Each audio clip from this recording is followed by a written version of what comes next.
Hello hello hello hello hello.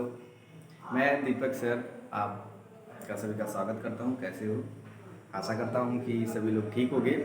आज heat one का ये लास्ट लेक्चर है। टोटल 12 लेक्चर्स में मैंने हीट वन को ख़त्म किया है और मैंने हर में सिलेबस लिख दिया था। उसमें कैलोरीमेट्री है, उसमें हीट ट्रांसफ़र है, उसमें रेडिएशन है, उसमें कंडक्शन है। तो हीट वन में पूरा वो पार्ट है जो जिसमें टेम्परेचर और टेम्परेचर से रिलेटेड चीज़ें हैं। तो आप एक बार वीडियो को देख लीजिए और उसमें जो है क्या क्या है उसको देखिए। आज जो है, आज टॉपिक जो कल लेकर आएंगे वो दो टॉपिक है। इसमें एक पार्ट है जो क्वेश्चन का है, जो पिछले टॉपिक से रिलेटेड है। फिर भी वो ऐसा नहीं लगेगा कि आप पहली बार पढ़ रहे हो। और दूसरा पार्ट है जो अपने आप में एक नया है। तो आज जो है हम इस लेक्चर को ख़त्म कर देंगे। तो चलो स्टार्ट करते हैं। हमारा आज हीट का लास्ट लेक्चर है। तो हमने ये जो हीट वन की या जो भी मैं सीरीज बना रहा हूँ वो ऐसे बना रहा हूँ कि जैसे क्लासरूम में पढ़ाया जाता है, जैसे कि कोटा में पढ़ाया जाता है, दूसरे क्लासरूमों में जो भी बड़ी बड़ी कोचिंग है उस तरह की, किस तरह से टॉपिक वाइज सिलेबस चलता है, तो कितने लेक्चर्स में पढ़ाया जाता है, इन मैक्सिमम कितने लेक्चर लगते हैं उसमें मैंने किया है। मैंने सारी चीज़ें कवर की हुई हैं और प्रिसाइज जो है थ्योरी देने का कोशिश किया है। तो आज जो है स्टार्ट जो हमारा होगा वो पिछली क्लास में जो है हमने पढ़ा था क्या, Stephen law and Newton cooling law. उसी पे जो है बेस जो है हमारा इंटेंसिटी पे क्वेश्चन है। तो वो दो क्वेश्चन कर लेते हैं, फिर हम स्टार्ट करते हैं अगला। तो आज हमारे सिलेबस में जो चीज़ें होंगी, सिलेबस लिख दें। सिलेबस का हमेशा जो है हमको स्मरण होना चाहिए, हमेशा वो ज्ञान रहना चाहिए कि क्या सिलेबस में है। तो पहला है प्रॉब्लम्स, अच्छे प्रॉब्लम्स है। दूसरा है वेन्स लॉ या फिर रेडिएशन, रेडिएशन ऑफ बॉडी, मतलब किस तरह बॉडी रेडिएट करती है उस पर है। और तीसरा हम पढ़ेंगे इसी में इंटेन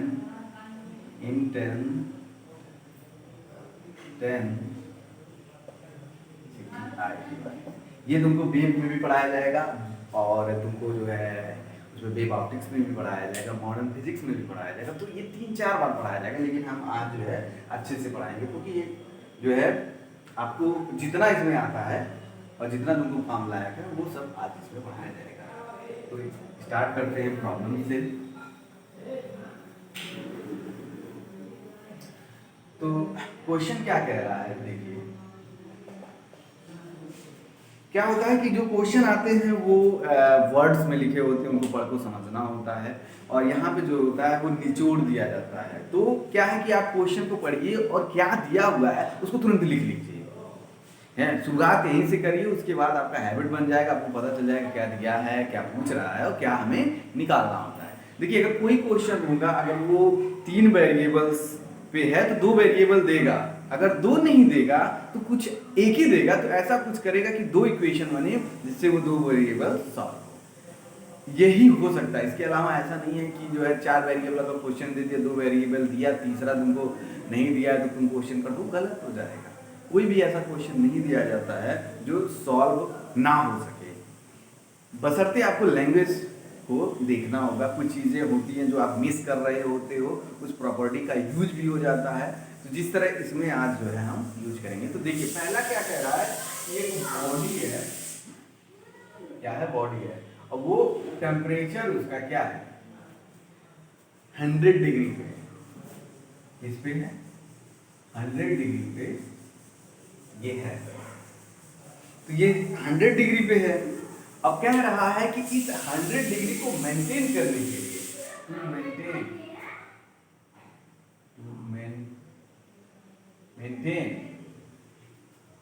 मेंटेन टेम्परेचर,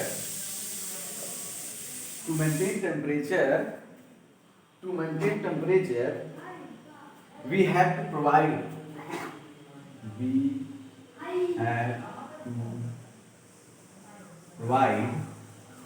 कितना 300 वाट। कितनी एनर्जी 300 वाट। एक्चुअली इसको कम कर लेते हैं, 100 वाट कर लेते कि 100 वाट हमको एनर्जी देनी पड़ेगी। वाट क्या है? Energy per second. 100 जूल पर सेकेंड इनको देना पड़ रहा है हर वक्त। अब क्या होता है कि इफ सोर्स को रिमूव कर दिया जाए, है क्या कि ये जो हम दे रहे थे, जिससे ये एनर्जी दे रहे, उसी को रिमूव कर दिया जाए। Remove source, then temperature start falling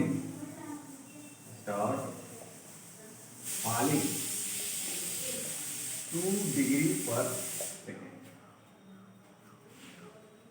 कह रहा है कि जब हम इस सोर्स को हटा देते हैं तो जो टेम्परेचर हमने देखा 2 डिग्री पर सेकेंड वो डाउन होने लगा। 2 डिग्री पर सेकेंड वो की दर से वो ठंडा होने लगा है। तो हमें निकालना है क्या? तो हमें निकालना है heat capacity of body. Heat capacity of body, यही पूरा क्वेश्चन है।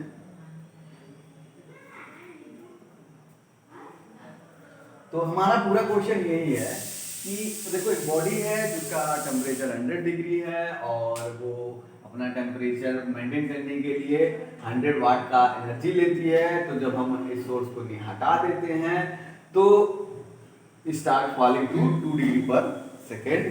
तो हीट कैपेसिटी बताना है। तो हमारे पास एक हमने स्टीफन कांस्टेंट, स्टीफन लॉ में दिखाया था कि एनर्जी जो लॉस हो रही है पर सेकेंड वो किसके वर्क होती है? सिग्मा ई एरिया सराउंडिंग टेम्परेचर, मतलब इसके और टेम्परेचर डिफरेंस, ये फार्मूला होता है। सराउंडिंग टेम्परेचर जो T नॉट है उसकी क्यूब और ये होता है। तो हमें क्या दिया हुआ है? 100 वाट से हो रहा है, यही तो है क्यों हीट है dt, तो हीट भी एक एनर्जी होती है। तो ये क्या हो गया? वाट आ जाएगा।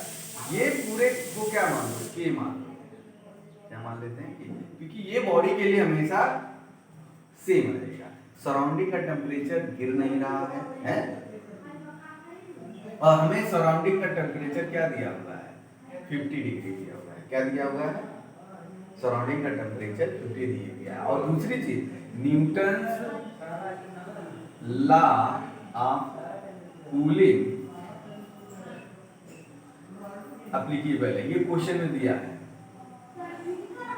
कह रहा है कि सराउंडिंग का टेम्परेचर 50 डिग्री था, Newton's law of cooling applicable था, बॉडी का टेम्परेचर 100 था, हम इसको 100 वाट एनर्जी पर सेकेंड दे रहे थे। लेकिन जब हमने सोर्स हटा दिया तो 2 डिग्री पर सेकेंड से इसका फॉलिंग स्टार्ट हो गया कि ये डाउन होने लगा। तो हीट कैपेसिटी बताना है। तो ये हो गया और बॉडी का टेम्परेचर 100 है, सराउंडिंग का 50 है। तो K की वैल्यू हमें यहाँ से क्या निकल के आएगी?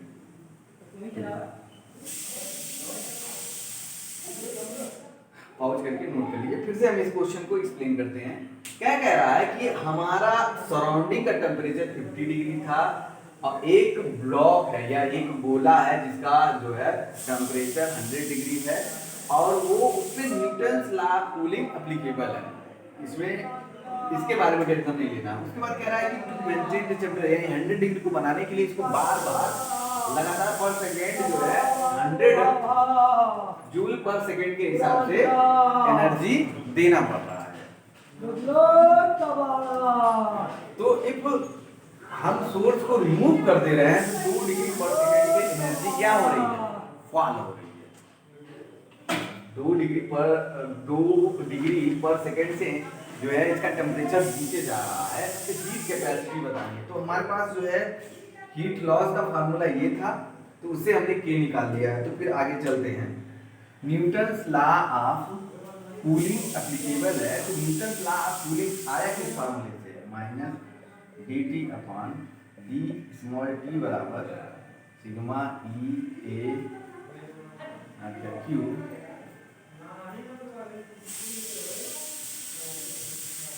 और डेल्टा T T और ये आता है MS। MS mass of the body, heat, specific heat of the body है।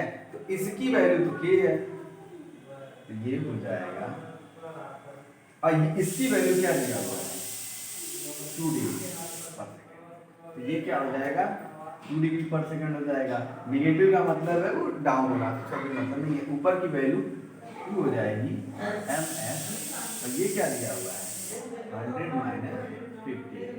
2 ने 2 को मारा, MS बराबर 50। 50 कैलोरी पर डिग्री। और हम जानते हैं हीट कैपेसिटी क्या होता है, हमें पढ़ाया गया है हीट कैपेसिटी बराबर MS। हमारे पिछले लेक्चर में जिनको नहीं आ रहा हो ये समझ में, तो पीछे का लेक्चर देख ले, सारे लेक्चर को देख लेंगे तो आपको सब कुछ मिल जाएगा, सारी चीजें इसमें हैं। तो हीट कैपेसिटी हमारी 50 कैलोरी पर डिग्री आ गया। तो ये एक क्वेश्चन था। अगला क्वेश्चन चलते हैं। आई थिंक आपको ये समझ में आ गया होगा। अब थोड़ा सा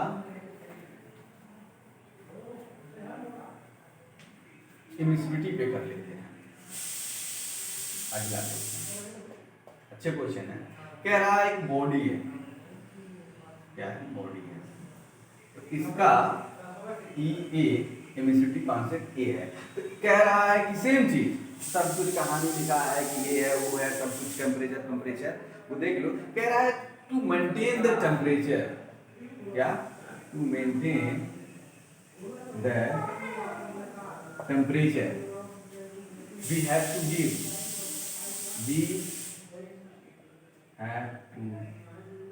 गिव 300 वाट है।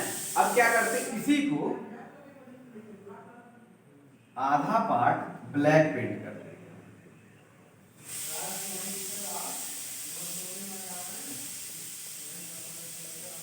तो क्या कर देते हैं ब्लैक पेंट, मतलब ये आधा ब्लैक बॉडी की तरह काम करेगा, इसका यही मतलब है।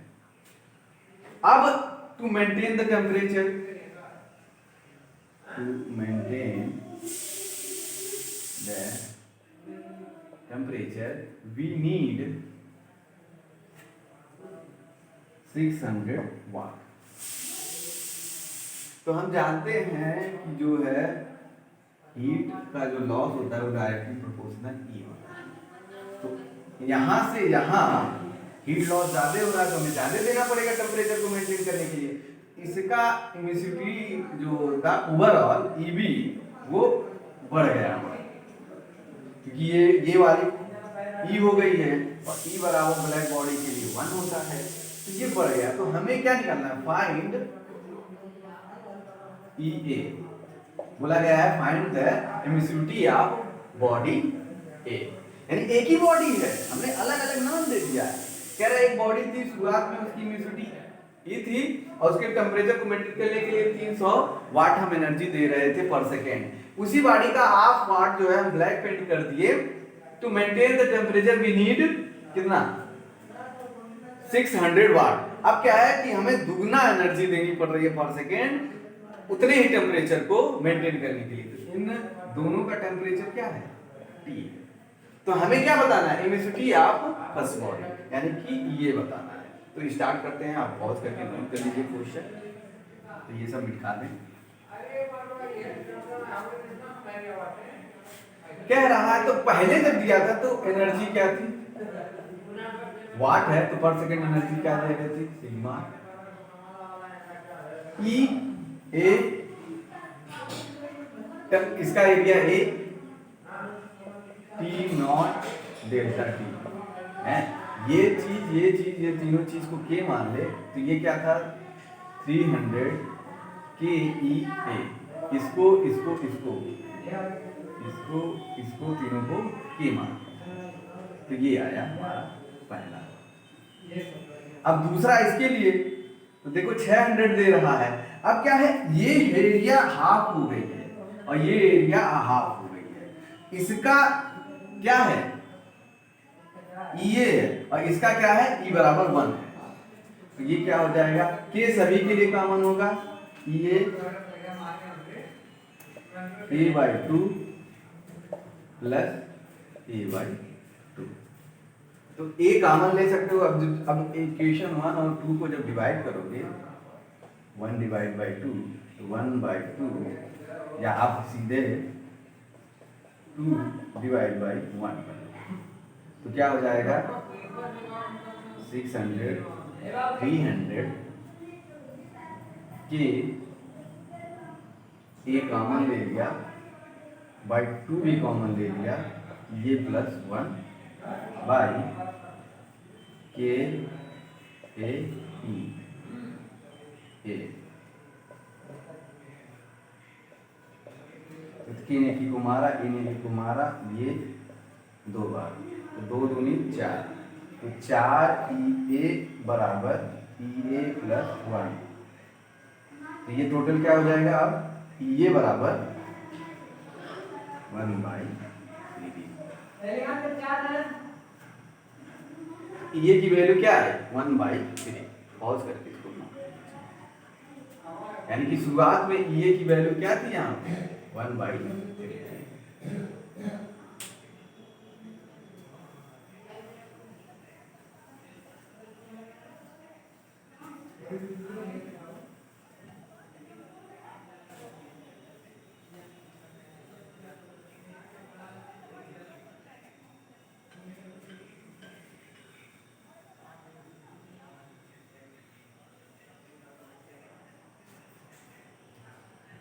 तो आगे चलते हैं।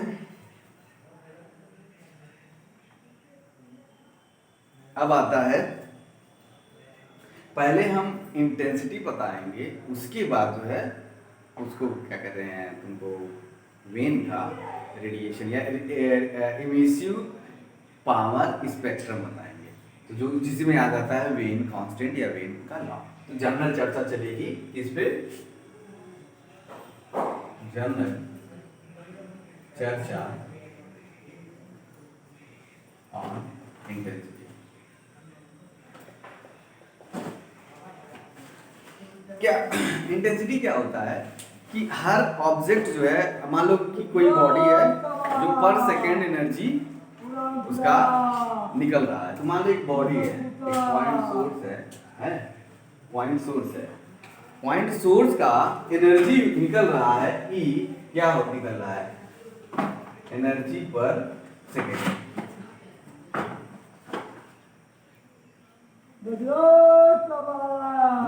एनर्जी पर सेकेंड ये निकल रहा है। तो देखो ये चारों तरफ एनर्जी निकाल रहा होगा ना तो इधर भी निकाल रहा होगा इधर भी निकाल रहा होगा इधर भी निकाल रहा होगा इधर भी तो एक स्फीयर बनता है बना ले एक स्फीयर बना ले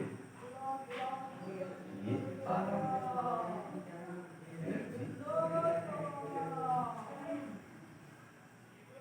और एक दूसरा स्फीयर बना ले इसका क्या है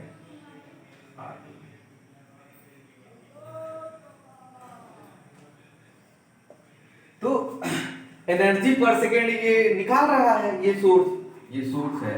तो हम इंटेंसिटी डिफाइन करते हैं। इंटेंसिटी आई डिफाइन होता है क्या डिफाइन होता है पावर पर एरिया। इंटेंसिटी क्या बताता है इंटेंसिटी हमें इस बात का दिखाता है कि पर एरिया पे कितनी पावर पर सेकेंड गिर रही है। इंटेंसिटी यही होता है कि एनर्जी पर एरिया पर सेकेंड। क्या मतलब है कि किसी एरिया पे कितनी एनर्जी कितने समय में गिर जा रही है उसी का ज्ञान हमें देता है इंटेंसिटी है। कितनी तेजी से एनर्जी कितने समय के साथ कितनी तेजी से कितने एरिया पे एनर्जी गिर जा रहा वही इंटेंसिटी होता है। यानी कि पावर कि उस सोर्स का कितना पावर है और कितने एरिया पे पर एरिया कितना पावर है वही बता रहा है। ऐसे देखो कि एनर्जी पर सेकेंड पर एरिया क्या एनर्जी पर सेकेंड गिर रही है और कितने एरिया पे गिर रही है वही इंटेंसिटी बताता है। तो अब इसके देखो यहां से जितनी एनर्जी निकली यानी कि इक्वल एनर्जी देख लो जितनी एनर्जी निकली वन गोला से उतनी ही एनर्जी तो बाहर निकलेगी दूसरे गोला से है, जितनी एनर्जी ये निकालेगी, रेडिएट करेगी, वो सारी की सारी वन गोला से पास होगी कि नहीं होगी, और वही दूसरे गोला से पास होगी कि नहीं होगी, तो ये सही है। तो इस केस में इंटेंसिटी क्या होगा, इस केस में इंटेंसिटी हो जाएगा पावर अपान पाई R1 स्क्वायर, या फिर पावर अपान पाई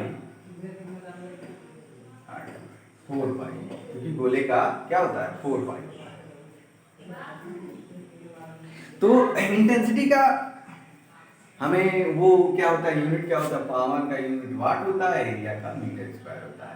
तो वाट पर मीटर स्क्वायर इंटेंसिटी का क्या होता है, यूनिट होता है। हम लोग यूनिट निकालने में सक्षम है। तो इस ये बात समझिए कि कोई भी पॉइंट सोर्स होगा है, तो वो जितना इस गोले से पावर निकालेगा उतना ही इस गोले से पावर निकालेगा, जो कि इस फार्मूले से इतना होता है, दोनों इक्वल होता है। यानी कि यहाँ जितनी इंटेंसिटी इसकी है, इस गोले की है, उतनी इंटेंसिटी उस गोले की है।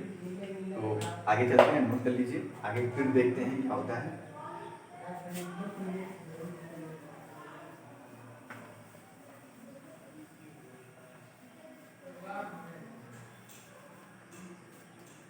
तो मान लो अगर ये पॉइंट सोर्स यहाँ पे हो, P से हो, हमें R डिस्टेंस पे क्या निकालना हो, इंटेंसिटी निकालना हो, है, तो हमें पता है इस पे हमें एक गोला बनाना होगा। क्या बनाना होगा, गोला बनाना होगा। तो टोटल इंटेंसिटी क्या गिर रही होगी इस पे, अगर ये सोर्स S है और पावर इसकी P है, तो P अपान 4 पाई R का स्क्वायर है, यही इसकी इंटेंसिटी होगी। कि ये टोटल सोर्स कितनी इंटेंसिटी का होगा, टोटल मतलब इस सोर्स का, वो ये आएगा।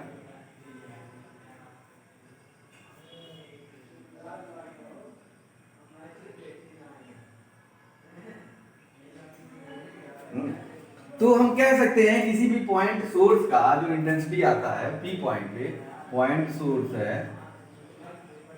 वो किसी पॉइंट स्मॉल R डिस्टेंस पे, यहाँ पे अगर हमें पूछा जाए तो इंटेंसिटी क्या लिखोगे, हमेशा P 4 pi small R square.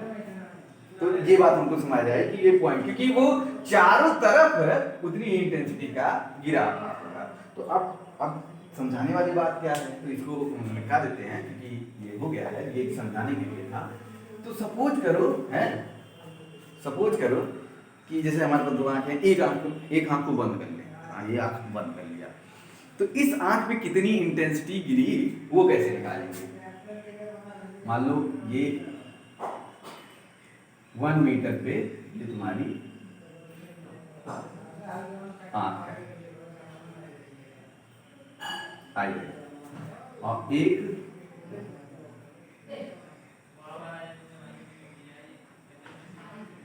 2 metre पे हमारी आंख है, और इस आंख का रेडियस जो है 1 सेंटीमीटर है, 1 सेंटीमीटर है। क्या कह रहे हैं, तो 1 सेंटीमीटर है, या इसको स्मॉल r ले लेते हैं और इसको कैपिटल R ले लेते हैं, क्योंकि बाद में हम फार्मूला बना देंगे। तो ये भी पूरा हो जाएगा और इसका जो है स्मॉल r बनेगा। तो ये पॉइंट P है, सबकी दोनों की पावर सेम है। तो अब हमें इसकी इंटेंसिटी गिराना हो तो क्या तुम ये लिखोगे, I बराबर P अपान 4 पाई 1 का स्क्वायर।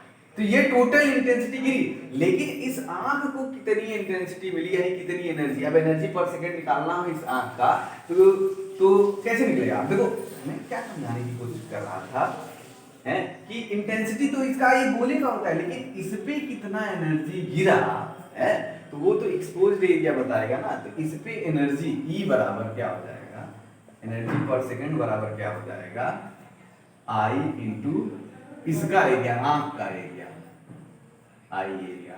तो वो क्या हो जाएगा, P बाई 4 पाई 1 मीटर का स्क्वायर गुणे पाई 1/100 का स्क्वायर। तो इसको फार्मूला बना लेते हैं। तो इसके लिए क्या आएगा, P/4 capital R square upon small r का। तो इस आंख का जितना होगा एरिया वही तो आएगा, और आंख एक सर्कल है, सर्कल का ही तो एरिया आएगा। तो उसी तरह इसका है, इसका जब इंटेंसिटी निकालेंगे तो देखो नीचे का लेंथ बढ़ गया है, यानी इसका स्क्वायर बड़ा होगा, इसका स्क्वायर जो है बड़ा स्क्वायर होगा। तो ये आ जाएगा 4 पाई r का स्क्वायर। कैसे? क्योंकि यहाँ पे देखो 2r का, ये कितना हो जाएगा P/16 pi capital R square. तो एनर्जी कितनी गिरी, एनर्जी पर सेकंड कितनी गिरी, तो P/16 4 पाई R square into pi small r, क्योंकि इसके आंख के एरिया पे ही जो एनर्जी गिरेगी, जो इंटेंसिटी होगी वही तो एनर्जी निकालेगी, अगल बगल की एनर्जी से उसको क्या लेना देना है। तो जब हमें एनर्जी निकालना होगा तो इस बात का ध्यान देगा होगा कि जितने एरिया पे एनर्जी इंटेंसिटी गिर रही है उतने एरिया को लिया जाए, और ये टोटल एनर्जी तो ये पूरे स्फीयर से जा रही होगी, तो इंटेंसिटी पावर का वो एरिया होगा जो स्फीयर का होगा, लेकिन एरिया ये सर्कल का होगा जितने भी ये गिर रही है। इस बात का ध्यान दें। तो हम क्वेश्चन करते हैं।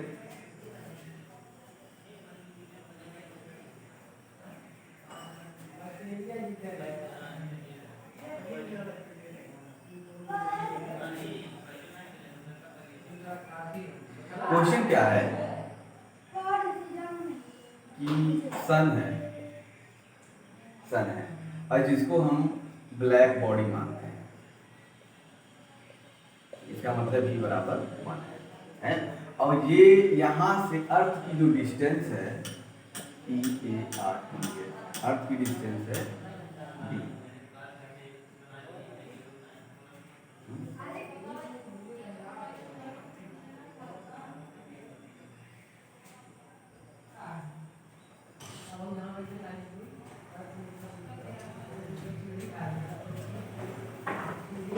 अब सन का टेम्परेचर जो है वो Ts है और R Rs है। तो हमें इसकी इंटेंसिटी निकालनी है और इसका कितनी अर्थ पे एनर्जी गिर रही है वो निकालना है। क्या क्या निकालना है, इसकी इंटेंसिटी निकालनी है और कितना है पावर गिर रहा है। तो इसकी पावर क्या है, स्टीफन कांस्टेंट से निकलेगा पावर, एनर्जी पर सेकंड ये कितना लॉस कर रहा है E सिग्मा E A, इसका जितना एरिया है Ts पे,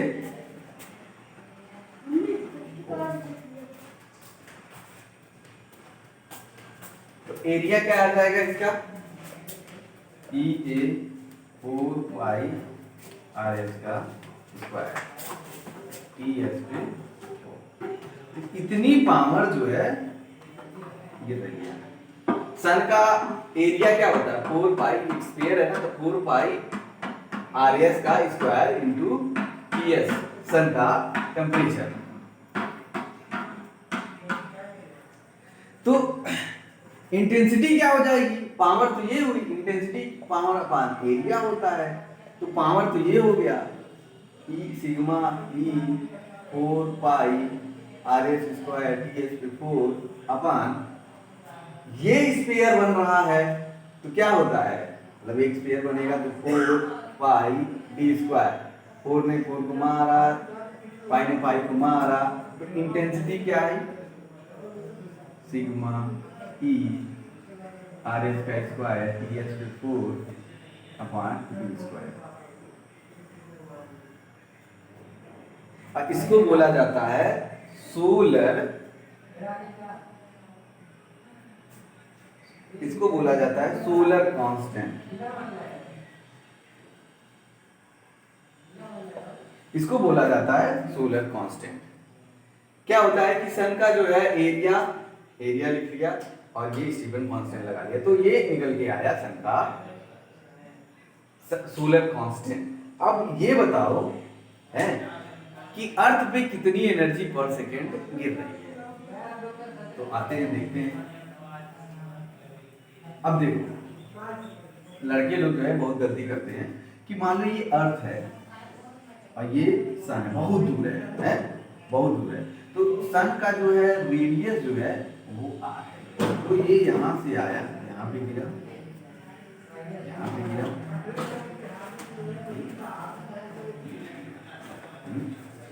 तो गोल है ना, ऐसे गोल है ना।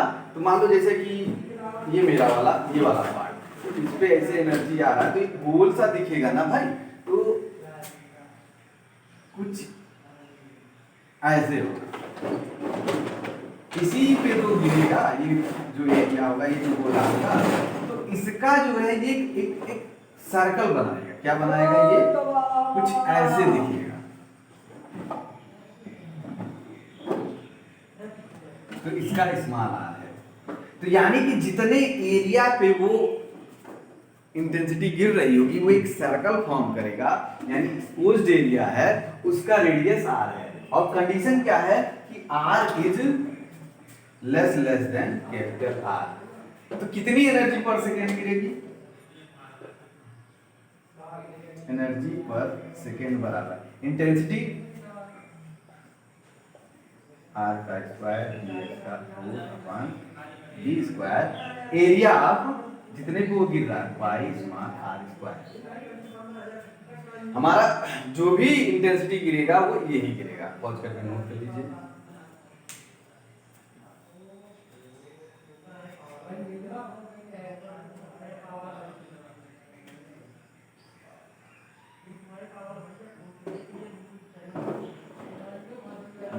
तो अब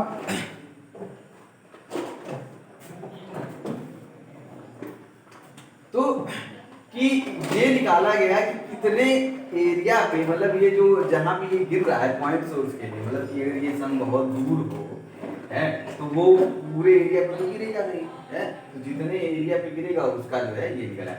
और मान लो जैसे कि हमें इंटेंसिटी जो निकाली जाती है कि पर सेकंड अर्थ पे एनर्जी जो गिर रही है वो क्या है, उसमें हमने क्या लिया है कि मान लेते हैं पूरे स्फीयर पे गिर रहा है तो वो एनर्जी पर सेकंड ऐसे निकाली जाती है। ई में जो है आर एस का स्क्वायर और स्क्वायर में पाई आर ई का स्क्वायर। हम क्या ले लेते हैं, इस पूरे गोले का जो रेडियस है मान लेते हैं पूरा गोला, जो मतलब हम फ्रंट व्यू से देखेंगे। अगर हम किसी गोले को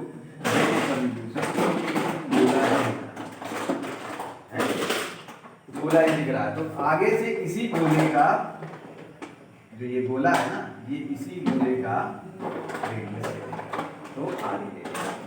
लेकिन जब आरी से बहुत छोटा आरी हो, मैं कह रहा हूं कि मतलब ऐसा कुछ हो तो वो दूसरा। तो अगर हम पूरे अर्थ पे जब गिर रही होती है तो अर्थ का रेडियस ले लेते हैं और उसका सर्कल ले लेते हैं। लेकिन अगर वो छोटा हो, पूरे गोले पे ना गिर पा रहा हो, उसी भाग पे ही गिर रहा हो तो उसका एरिया लेके वो एनर्जी पर सेकेंड निकाल देते हैं।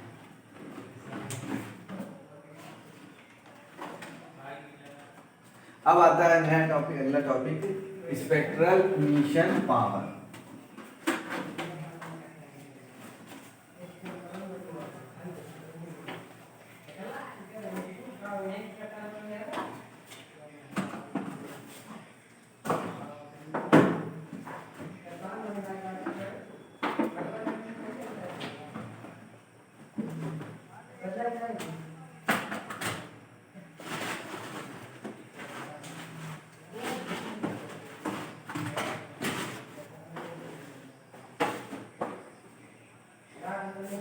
तो स्पेक्ट्रल इमिशन पावर क्या है? ये एक तरह से एक साइंटिस्ट थे हमारे, क्या नाम है, वेन थे। तो उन्होंने क्या किया कि उन्होंने हर बॉडी के टेम्परेचर पे उन्होंने क्या वो निकाला, क्या कहते हैं कि कितना पावर इमिट हो रहा है, कितना पावर इमिट हो रहा है। तो असल में चलिए इसको स्टार्ट करते हैं कि जो रेडिएशन होता है ना, रेडिएशन वो किसी भी टेम्परेचर पे होता है। तो एक बार अगर कोई चीज रेडिएट होकर निकली तो वो इलेक्ट्रोमैग्नेटिक वेव में बदल जाती है।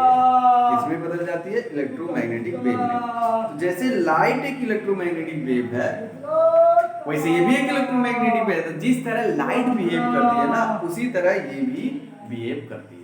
तो जिस तरह लाइट रिफ्लेक्ट होती है उस तरह ये भी रिफ्लेक्ट होगी। जिस तरह लाइट शैडो बनाती है ये भी शैडो बनाती है, क्योंकि इसके द्वारा जो वेवलेंथ निकल रही है वो अभी भी जो पाथ में ऑब्स्टिकल आ रहे हैं उसके कंपैरिजन में छोटी ही है, उसके कंपैरिजन में छोटी है। तो ये सारे चीजों को फॉलो करेगी जो लाइट फॉलो करती है।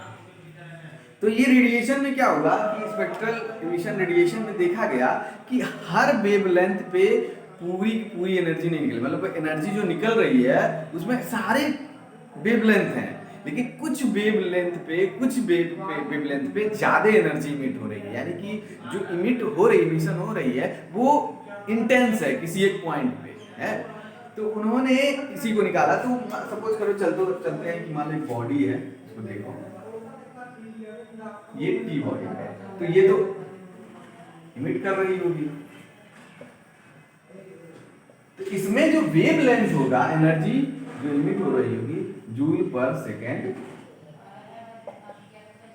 तो ये क्या है, इंटेंसिटी। इतने इंटेंसिटी से ये जो है एनर्जी को इमिट कर रही होगी। तो ये बताओ वेवलेंथ 0 से लेके इंफिनिटी के बीच में हो रहा होगा। 0 से लेके इंफिनिटी के बीच में ये जो है वेवलेंथ का जो है इमिशन कर रही होगी। लेकिन देखा गया है कि कुछ ही वेवलेंथ भी बहुत ज्यादा एनर्जी का जो है इमिशन हो जाता है। जो एनर्जी निकलती है उसमें वो सभी का निकलती है, लेकिन कुछ रेंज होती है जहां पे वो एनर्जी का पार्ट ज्यादा होता है। तो सर ये स्पेक्ट्रल इमिशन पावर क्या होता है? तो ये देखो कि it is defined as energy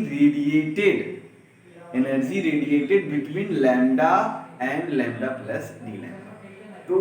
तो ये emission power, spectral emission power कैसे डिफाइन होगा? ये डिफाइन होगा इट इज एनर्जी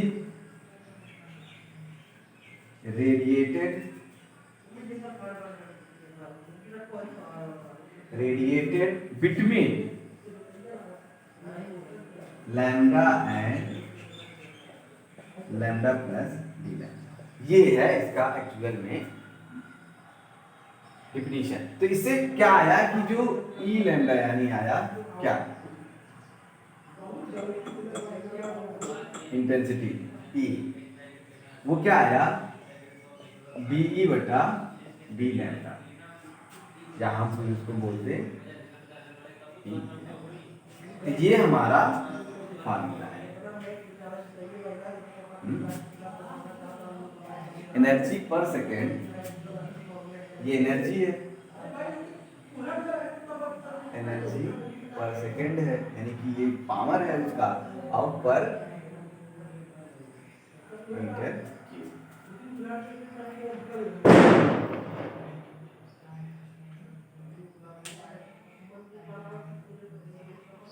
और किसके लिए होता है?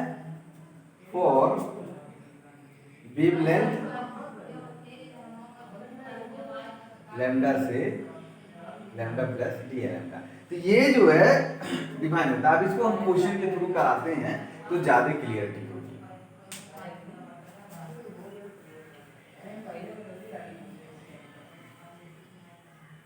मान लो कि हमारे पास क्वेश्चन है कि एक ब्लॉक है,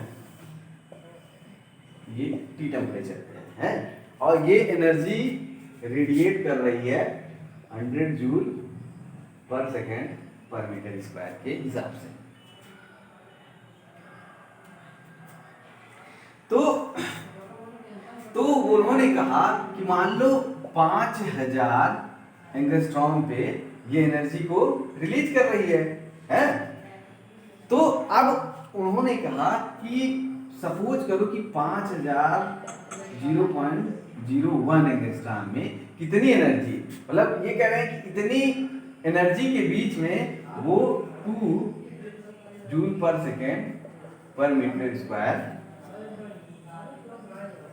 एनर्जी रेडिएट कर रही है। अब क्या है कि 5000 पे ये इतना जूल एनर्जी रेडिएट कर रही है, लेकिन 5000.0 एंगस्ट्रॉम की ये 2 जूल पर डिग्री सेंटीग्रेड रेडिएट करती है, तो ई की वैल्यू क्या हो जाएगी,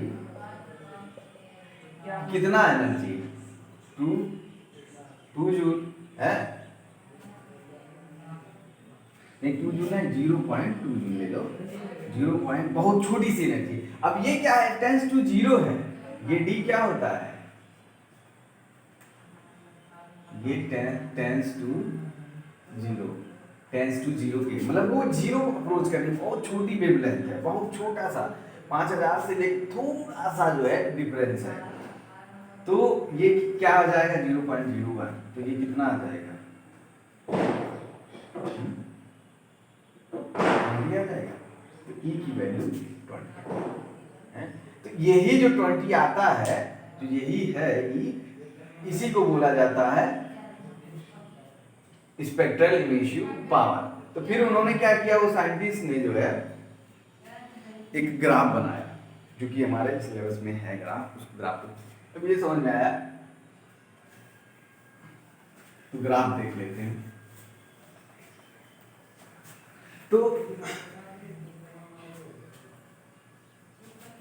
तो वो जो है एक साइंटिस्ट था, वो वेन नाम था उनका, उन्होंने ग्राफ बनाया, उन्होंने कहा कि रेडिएशन तो होता है, रेडिएशन जीरो है, वेवलेंथ से लेके इनफिनाइट वेवलेंथ तक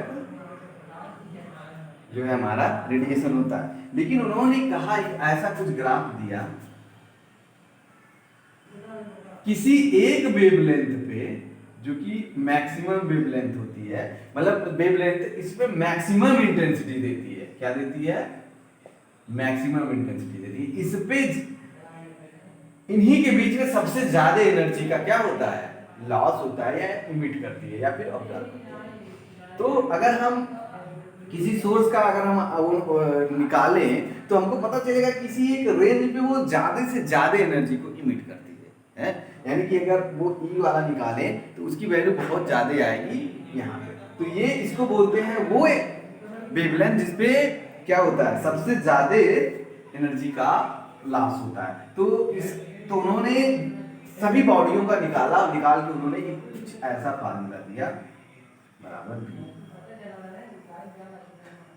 तो एब्सोल्यूट टेम्परेचर यानी उस मतलब ये जो ग्राफ आया है वो एक टेम्परेचर कांस्टेंट के लिए है, अलग अलग टेम्परेचर के लिए नहीं, किसी एक टेम्परेचर के लिए है, कि एक टेम्परेचर पे वो हर तरह का हर रेंज का वेवलेंथ तो इमिट करेगा, लेकिन किसी एक पर्टिकुलर वेवलेंथ पे वो सबसे ज्यादा एनर्जी का रिलीज करेगा। इसी वजह से जो है हमें जब टेम्परेचर बढ़ाने लगते हैं तो टेम्परेचर अलग अलग टेम्परेचर पे हमें अलग अलग कलर दिखने लगता है, यही इस ग्राफ से भी पता चलता है। तो यहाँ पे B की वैल्यू को बोलते हैं वेन कांस्टेंट, और इसकी वैल्यू होती है 0.288 सेंटीमीटर कैलोरी। तो यहाँ पे देखा गया कि जैसे जैसे ये कांस्टेंट है, तो जैसे जैसे टेम्परेचर बढ़ रहा है वैसे वैसे मैक्सिमम वेवलेंथ घटती है। तो उन्होंने देखा कि ऐसे कुछ मेरे साथ कर दिया,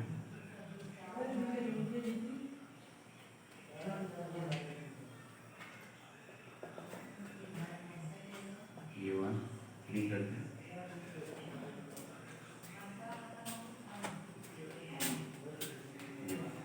तो अगर मान लो ये T1 T3 टेम्परेचर है, ये यहाँ पे T3 था, यहाँ पे T2 था, यहाँ पे T1 था, तो हम कह सकते हैं कि T1 is greater than T2 and T3। और ये हमारा एक बार पूछा जा चुका है। तो वेवलेंथ कम होगी तो टेम्परेचर ज्यादा होगा, वेवलेंथ कम होगी तो टेम्परेचर ज्यादा होगा, तो वेवलेंथ कम होगी टेम्परेचर ज्यादा होगा, इस फार्मूले से पता चला। तो हम एक क्वेश्चन आया हुआ था हमारे जो है एडवांस ने एक बार पूछा था, उसको करा देते हैं। तो वो क्या था कि कुछ इस तरह उन्होंने ग्राफ दिया हुआ,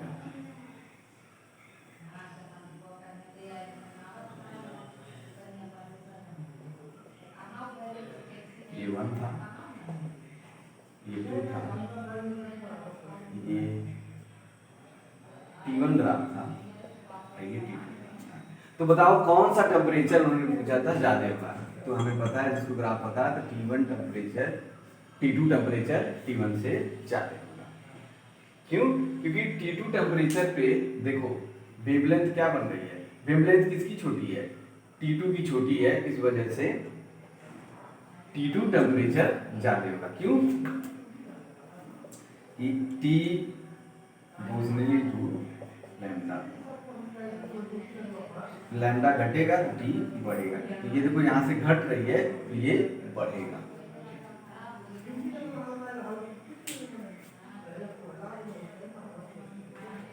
तो ये तो हमारा क्वेश्चन हो गया। तो अब इस रेडिएशन के बारे में एक और बताते हैं। देखो रेडिएशन को अलग अलग शुरुआत के साइंटिस्टों ने, अलग अलग लोगों ने, जैसे क्लासिकल फिजिक्स हो गया, तो उसमें अलग तरह से जो है उन्होंने डिफाइन किया कि इस तरह से रेडिएट होता है, जो कि गलत था और अनरियलिस्टिक था। तो एक हमारे साइंटिस्ट थे प्लांक ने क्या किया, उसको उन्होंने एनर्जी का एक वो बताया, NHV, यहाँ पे ये इंटीजर है।